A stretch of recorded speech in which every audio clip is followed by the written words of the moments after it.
It's easy to think that in our day and age, we have the whole world at our fingertips. But this couldn't be further from the truth. There are regions of the planet that remain hidden from us. One of them lies in the seas beyond Alaska, a chain of islands that have been lost in time. And so it goes without saying that many of these islands have never been explored for surf. I'd spent a decade of my life searching for waves in the Arctic, but because this area was so remote, it remained a mystery to me. I wondered who would be the ones to take the first step. One evening, I met a group of brothers who had a plan to passage the islands on a boat. When they invited me to join them, I knew I had to go. This would be a trip like no other. In this film, I follow these brothers on a quest to uncover strange characters, hidden treasure, and the nature of the human longing to explore that which lies beyond. This is the search for Volcano Island.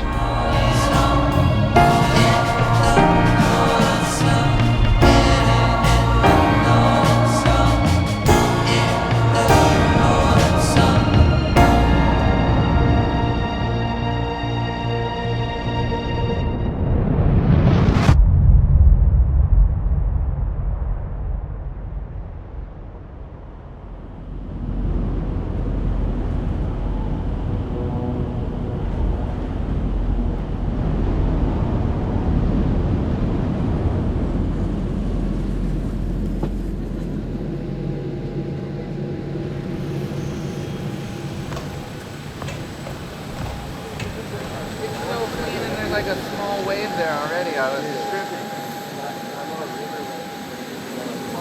Right out front there. All right, you can go get your bags.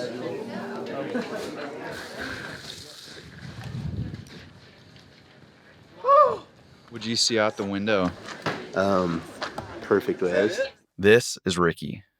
He's the one who invited me on this strange trip he'd planned with his friends. The first time I ever looked for waves on Google Earth was the Google Earth Challenge when I was like 12 years old. So that sparked it for me. Hey boys, you want to go to the Aleutian Islands on a surf trip? We're gonna go out there. None of us have been out there, so we don't know. Stalking. My brother is just a total goofball. I guarantee you he doesn't even know where we're going. Honestly, like, kinda have like a good idea, but like, not really. It's like that unknown is what gets me the most excited. I saw a wave. I already saw a wave right when we were landing. Peeling left. As soon as we arrived, our point of contact picked us up. Seatbelts aren't required. Need a ride, young man? How's it working? The Wi-Fi? Oh, good, man. Okay, cool. Later. I came out here 35 years ago when it was a full-on naval base. And they would fly out over the ocean and drop sonobuoys in the water. And they would get all the information from those. They'd take it back and take it up to the top secret area, and they would decipher what the Russians were doing. How many people live here now, full-time? 33. This is the old hospital. That was the old daycare center. It looks like a pizza. The blue building down there's the bar. And that is the elementary school when this place was booming. That's closed up. This is now our all-in-one building. Do not, I repeat, do not get near the airfield. You will get shot. I'm not kidding. Still a couple military people here? Oh, a bunch. They're all hiding.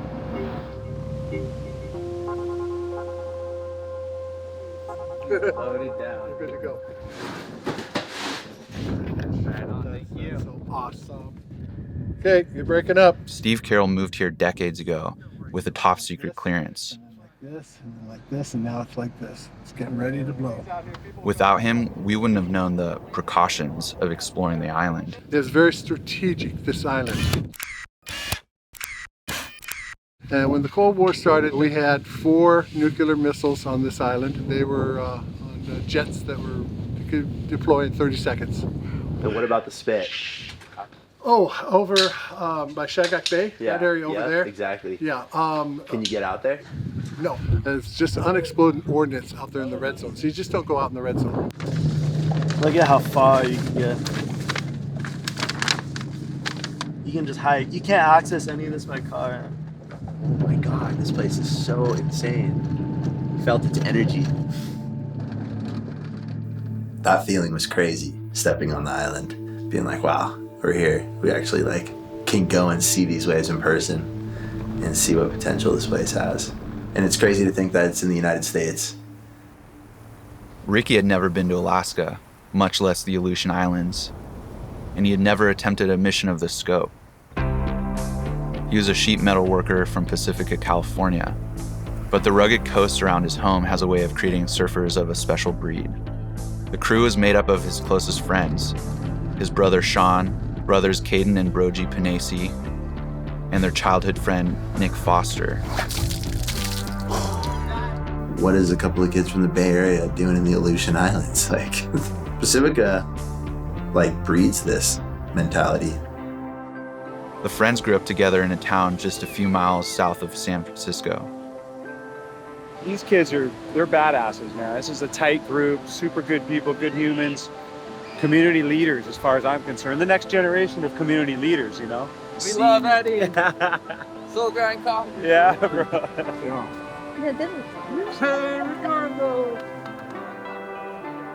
The big inspiration for this trip, I think, is just our friendship together as a whole and the adventures that we do together.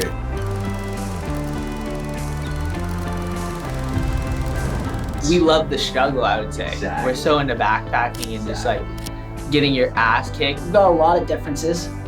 We do everything differently. I don't know. We like feed off of each other.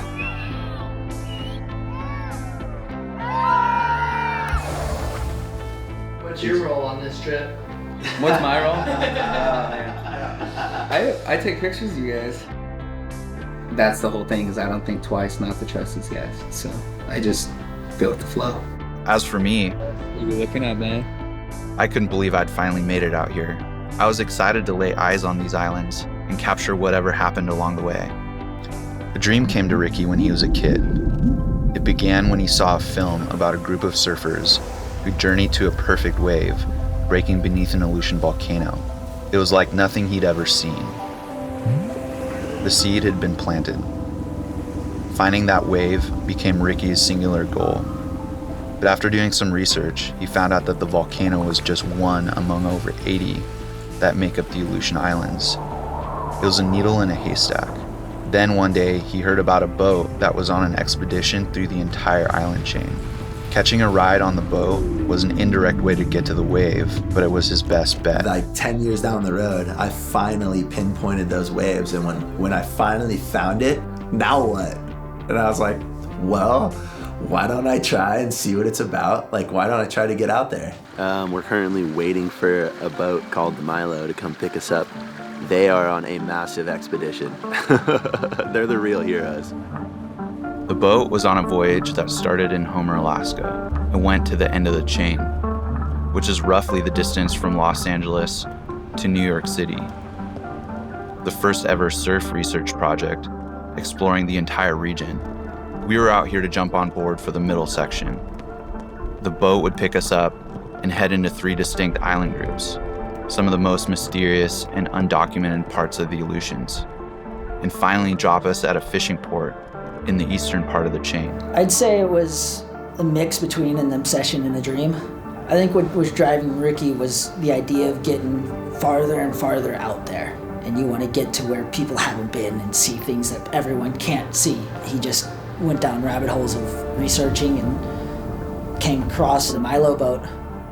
You watch like Deadliest Catch, and they're out here in the same zone, and nobody would ever think about coming out here to surf. So much time thinking about it, and then we just got to the island, and it was like, all right, it begins. It all starts now.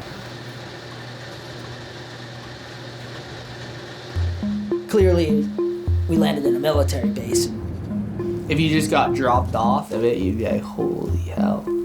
Yeah, I didn't know we were coming into an island that had like red zones or like forbidden zones.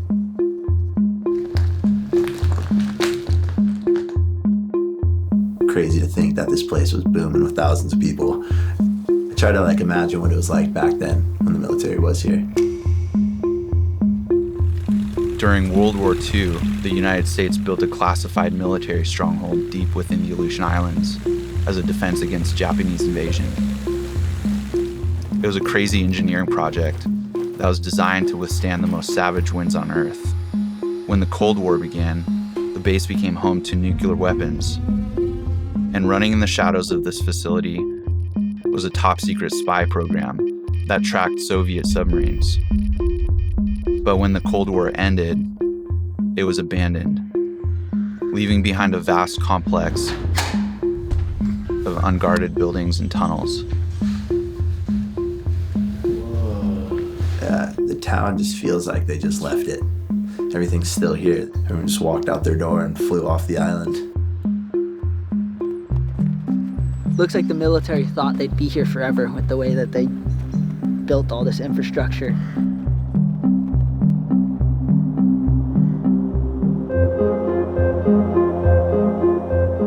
We were rummaging around these abandoned bunkers, and ever since I've known Nick, he's just always had the ability to find the craziest stuff.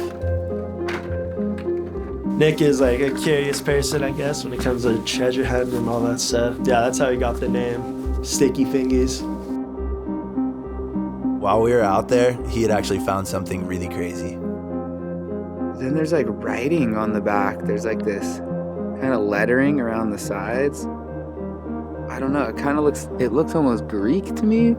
Just the texture of it, I can really tell. I was kind of spinning it around, and then finally like the face of Alexander the Great kind of came to. Yeah, I just think I find random stuff just out of my own curiosity, or just like a sixth sense of like, oh, I wonder like what was going on here at one point. Yeah, the coin ended up being like some crazy medallion.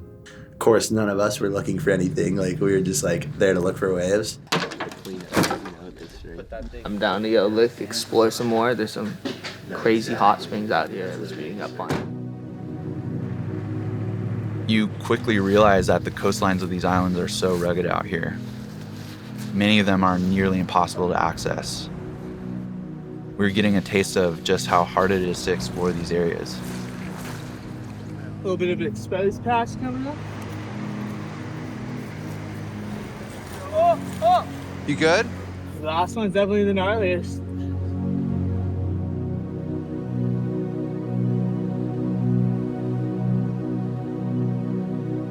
Look down the beach, and I see all the boys just waving their hands in the air, and they're all just soaking in the hot spring with big old grins on their face. Coming out here to surf, is that even a doable task? Like, are we crazy? Or is it fully surfable? I think Ricky's been wanting to go surf in Alaska for a couple of years now. He's kind of like the mastermind behind a lot of just ideas, and invited all of us and kind of got us on the whole program and showing us that it's possible. Once Ricky started looking it up and was like, hey, we could do this, I was like, really? We're trying to get out to this beach out here. The whole beach is red zone too, though. Some of the stuff that Steve had warned us about when we landed on the island was like, Don't go in the red zone.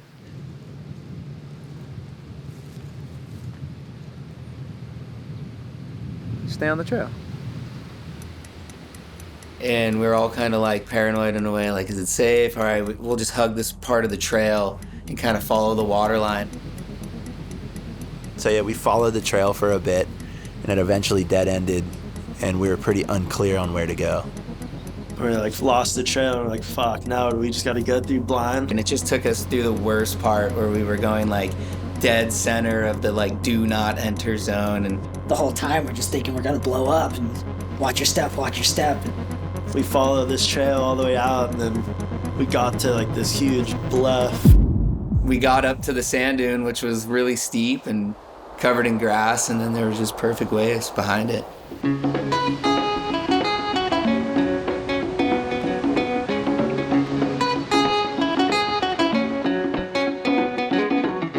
It's like a dream being out here.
two, dude. That's it. Fishing boat. Nah, that might be them, dude.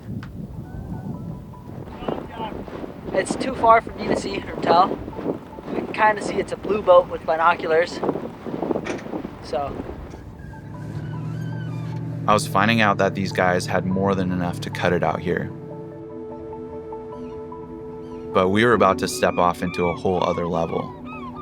I don't think any of us knew what we were about to get into. It felt like we were about to board a spaceship headed for the moon. You have no idea what you're in for. Could you actually get into them? It was pretty special to meet some of the surf exploration legends that were getting off here. It's these guys that inspired me in my early days. Doc has seen things that most people couldn't imagine. Just the things he's done with surfing, I guess, and surf exploration. Just where he's been and places that he's sought out surf. And then also, like, back home, I guess, his reputation, just known, like, as a gnarly, burly charger, just fearless kind of guy. Have your eye on other places. And I said, well, yeah, I want to go to the end of the Aleutian. I wanted to do that all my life, really. That evening, we caught one last sunset. It was almost like the island was bidding us farewell.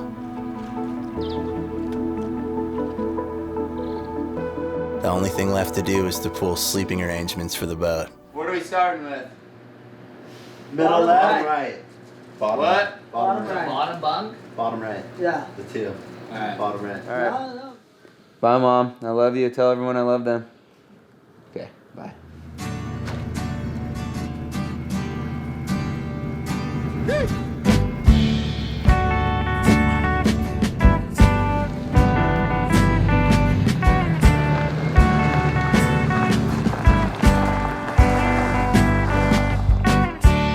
Even if we had a little place of our own, wouldn't always be easy. And so it begins. Grass is always greener, that's what they say. This is the moment we've been waiting for. Come aboard? Yes, sir.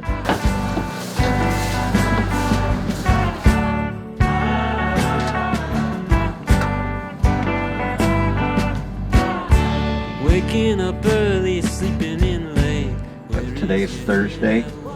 We probably got 2 or 3 days of being in this region. I'm just excited to see the land.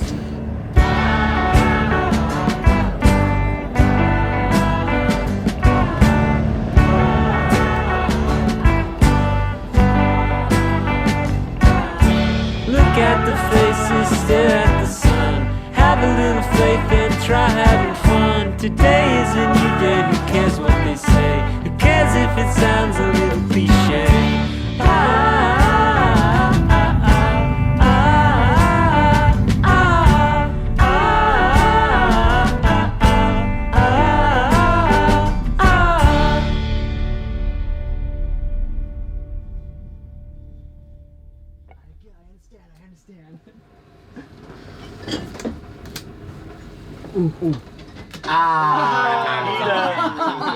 That time is Simple math. Simple math.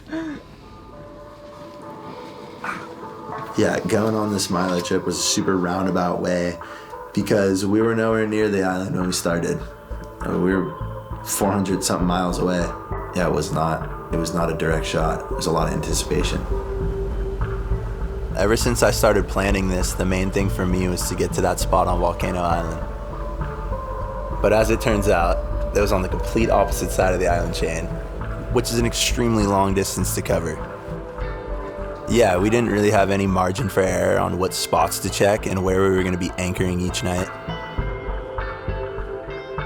Very few people have been up here to look for surf, and the area that we were entering was super remote. You're trying to balance out all these factors, and you quickly realize just how crazy this entire thing is. It's pretty much a shot in the dark with almost nothing to go off of.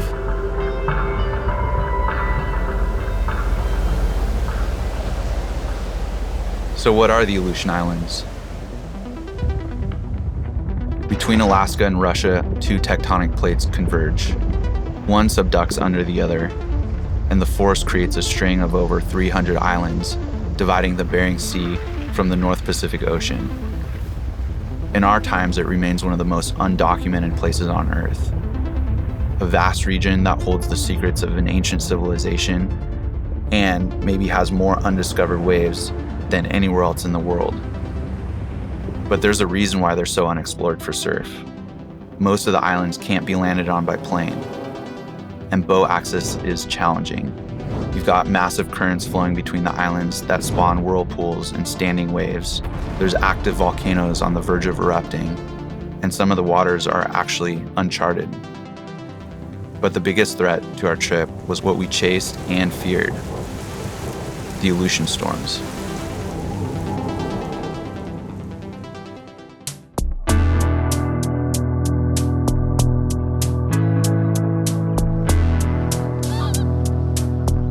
Incoming weather was forcing us to make some really tough decisions, and Captain Mike had some good ideas on which route to take.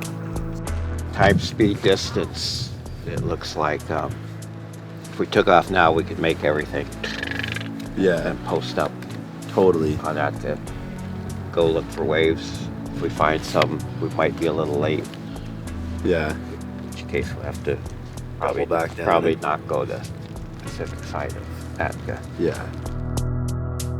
It looked like a swell was hitting on the neighboring island, and we didn't want to miss it, even if the storm was going to throw us off course. So Mike fired up the Milo, and we headed across the channel.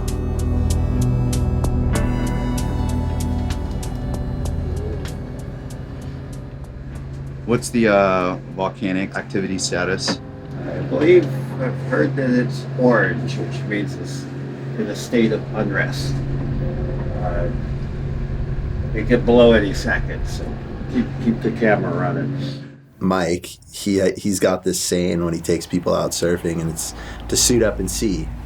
You'll never really know what the wave looks like from the back.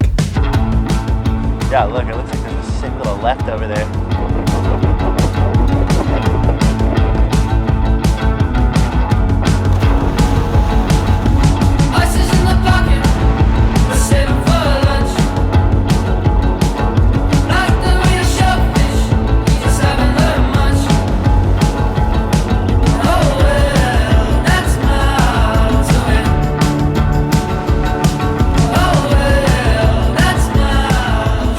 Unlike anything I've ever seen before, and the fact that nobody's ever surfed here blows my mind. And just being out there with a couple of your buddies, and you look up at this crazy landscape in the background, really no other feeling like it.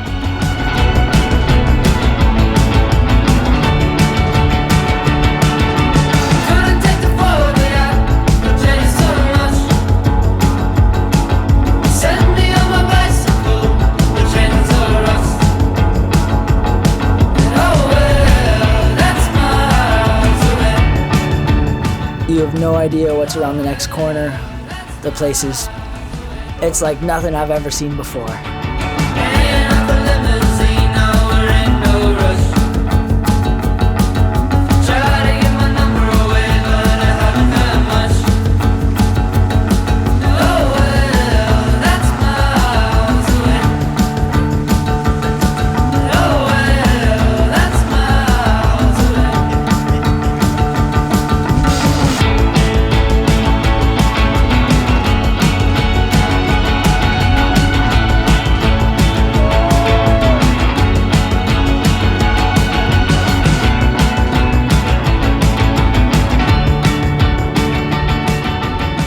It was unreal to be out here and experiencing something like this together. Even Captain Mike was out there getting some good ones with us.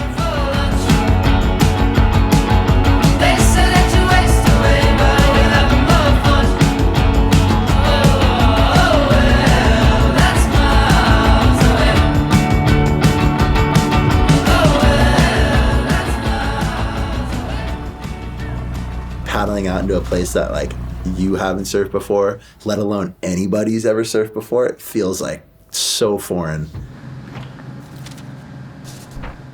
Over here, and to finish the trip, we'll eventually get to here. Yup. So we got some ground to cover. So it's pretty much like clueless going in. You don't really know. Around this time, we had noticed the storm was brewing in the distance. Captain Mike had made the decision to get ahead of this thing.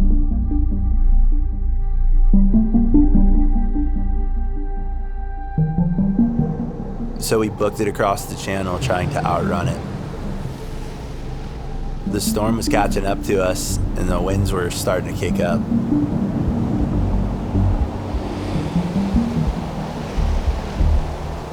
Just at the last moment, we found a secluded bay and pulled into it just as the storm bore down on us. And that storm just pinned us in there.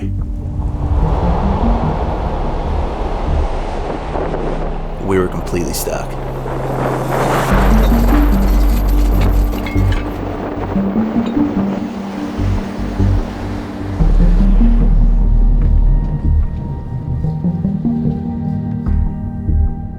You realize just how small you are out there.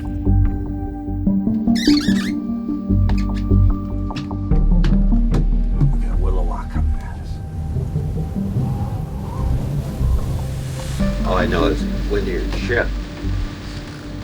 Looks a little sketch for traveling. We could in an emergency, but we're not going to gain anything by doing so right now. I think the first time this whole trip that we've actually been pinned in because of the weather.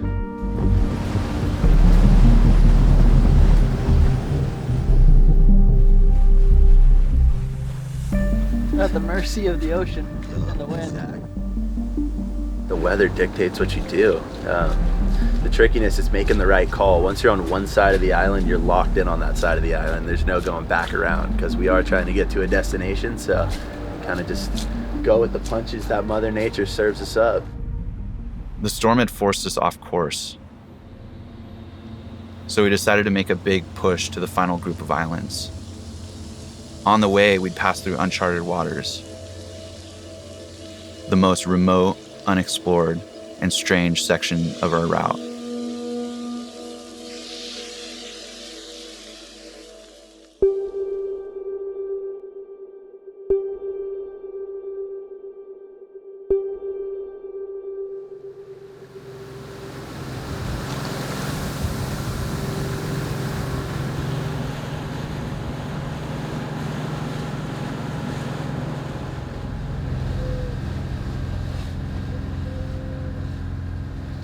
So what was Captain Mike doing out here? And where did the Milo even come from? The Milo is basically Mike's version of van life, but on the sea. He found a 58-foot limit seiner in a scrapyard in California and saw potential. Mike came from Alaska, and his career was in the fishing industry. But he was a surfer at heart. He had a really weird dream of converting the boat into a surf vessel of exploration in Alaska. This was something completely unprecedented. This did not exist. But he had a vision and couldn't shake it. And when he bought that boat, he got to work. He converted the fish hold into an area to change in and out of wetsuits. The top of the boat became a massive surfboard rack. He attached a back room that he took from a Navy landing craft.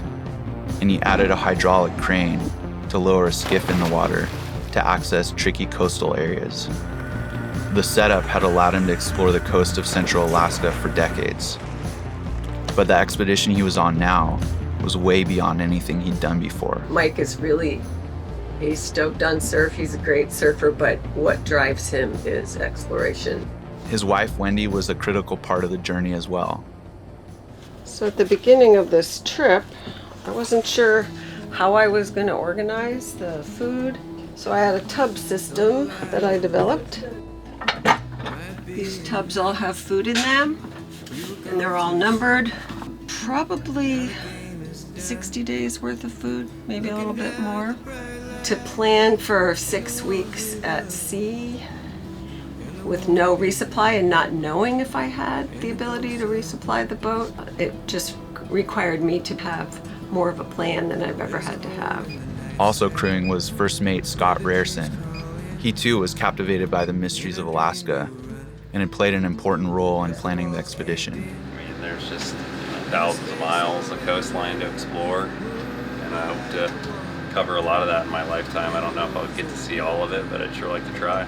It seemed crazy to me that all this had come together in one big project. The crew of a surf boat was shedding light on one of the most mysterious regions of the planet. While we've been out here, we've been able to find and see things that through our lens as surfers that nobody's seen before. And we've really just scratched the surface. It's cold where I come from, but I don't mind. There's not much fear. They're still 3/4 miles. We were at the end of a big push, and we were all feeling pretty worn down. Well, I don't see the fog getting any better here. So. There was so much fog, you could barely see anything but the shore of the island.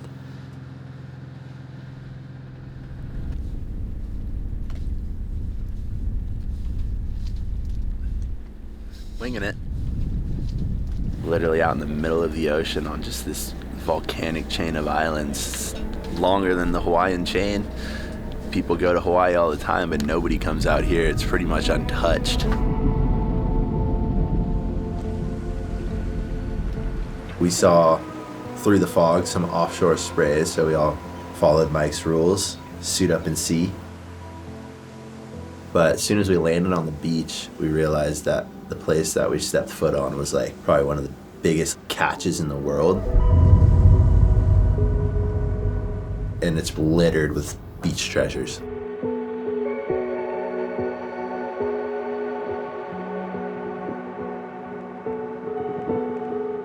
Nick was going wild. This was a place out of his dreams.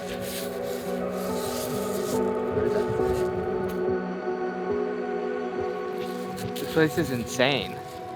It's like Treasure Island. There's still some schmutz in there. But that place is just like a massive catcher's mitt. Those bottles that we found are probably like 100 years old at least. We were finding loads of pristine old sea glass bottles that were fully intact. But we weren't just finding bottles. And I just came around the corner and all I saw was this little like blue string just sticking out of a sand dune. I go and give it a tug and it kind of comes loose. And so I pull it all the way out and sure enough, like it rises up out of the sand, this perfectly intact glass buoy. Japanese glass floats are prized possessions for beach collectors. Before the use of plastics, these balls were hand-blown on the back of fishing boats and used to float nets. There are a few areas in the world where currents converge and deposit a large amount of them. Those locations are tightly kept secrets, and we had just stumbled on one. It's super hard not to be greedy because you look around and there's literally treasure everywhere.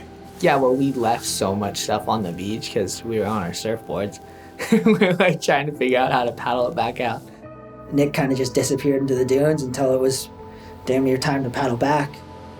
When Nick showed up again, he had found something pretty amazing. It was an oil lamp dish carved out of stone. This thing was a real artifact. We had later found out that this was made by the native Aleutian people who had been living in the Aleutian Islands for over 6,000 years. Some of the guys were still on the beach looking for treasure, and I was ready to get out of there. It was not until we got in the boat to where I was like, damn, what were we doing on that island for so long? Like, it's pumping swell right now, and we're over here looking for treasure. We kind of dropped the ball that day. By the time we had reached Volcano Island, the swell had been peaking, and it was getting dark.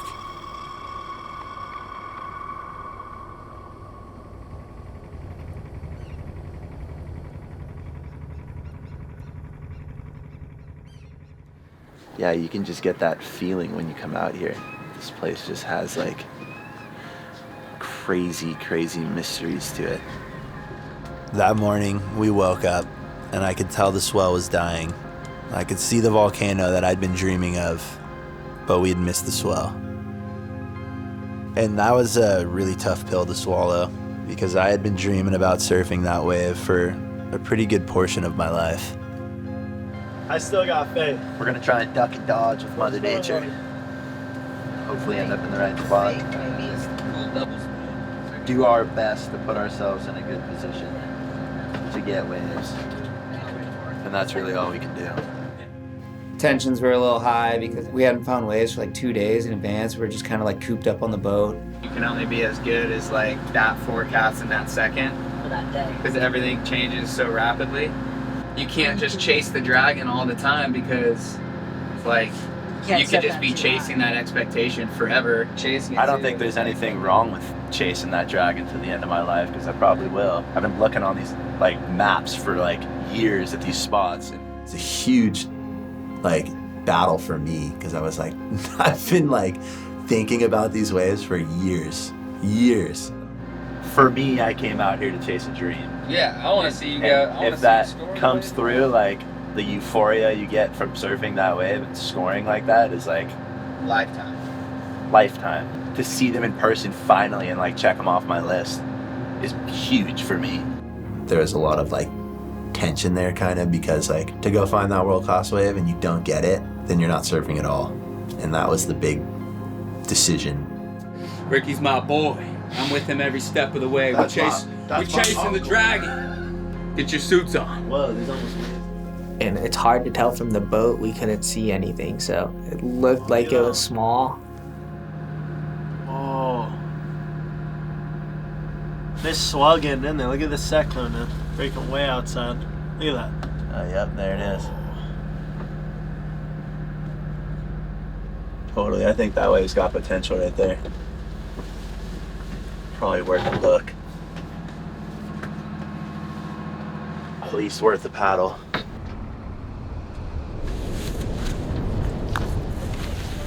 I had saw that the wave was pretty small, but I had come all this way to surf this, and I just decided to suit up and see.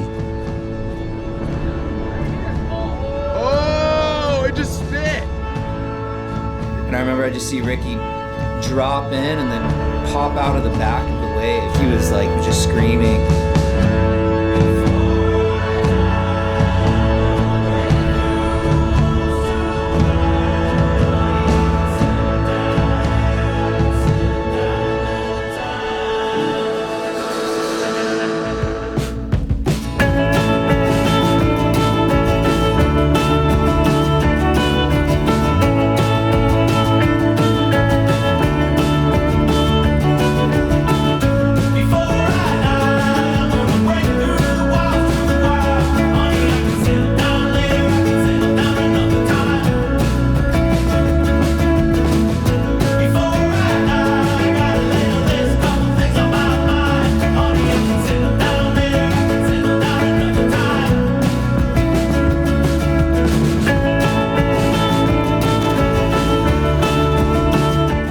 Wanted to go in.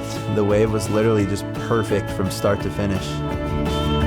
Sitting in the lineup and just staring at a massive volcano in front of you is like the craziest thing in the world. I've been chasing, I keep dreaming to get me out of this dust bowl town and change like the seasons. And I ain't on lately, I'm just tired of waiting. I'm just tired of open while the daylight's fading. Yeah, before I die, I'm gonna break through the wall. Honey, I can settle down later, I can settle down another time. Before I die, I got a little list, couple things on my mind. Honey, I can settle down later, I can settle down another time. Then I can be somebody worth being. To run by in the middle of the night and just leave it. Yeah.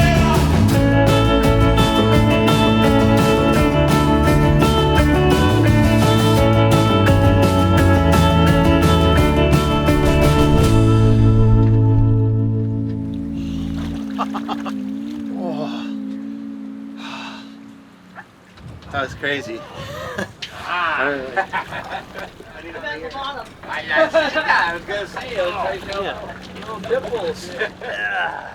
This scores out with just my homies.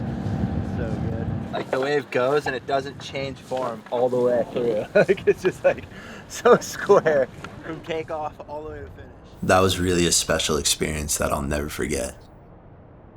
I've had this dream for a long time, and to go out and actually get it and achieve it, to do a trip with like all my really close friends like that, we'll forever look back on that together and just have that memory. I mean, that's a crazy experience. It was amazing to follow these guys on their journey. Ricky had fulfilled something he'd been dreaming about for years. He'd gotten a taste of what happens when you follow the call of the unknown. It was the trip of a lifetime, and he'd done it with his closest friends. We bid farewell as the winds blew like hell. Having come to places like this for so long, I know how rare an experience like this is. To see the stars align and get a glimpse of the potential that's out there, that's the bait that keeps me coming back. The beauty of trips like these is that for every answer, a dozen questions are opened up. I left feeling like we'd barely scratched the surface. And I could see that this might just be the beginning for Ricky too.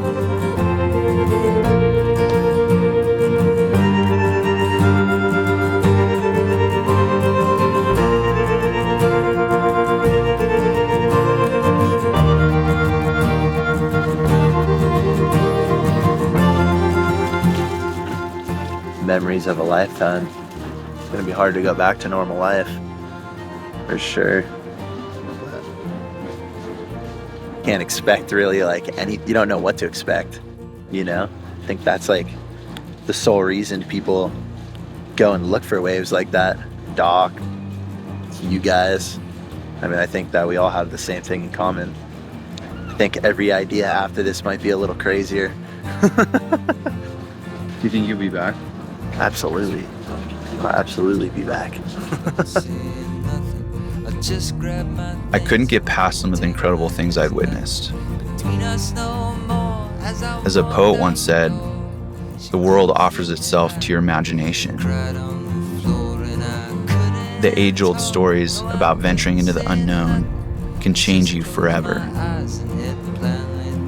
They did me many years ago, and they continue to do so. In the most unexpected places and to the most unlikely people. So I've got to go. Yes, the road is calling. So I've got to go.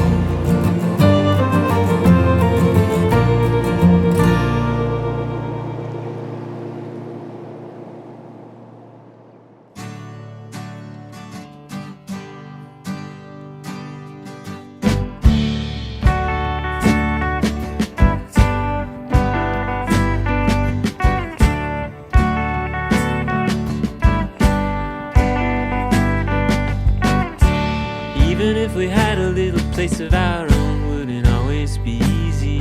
I know grass is always greener, that's what they say. They'll live for tomorrow.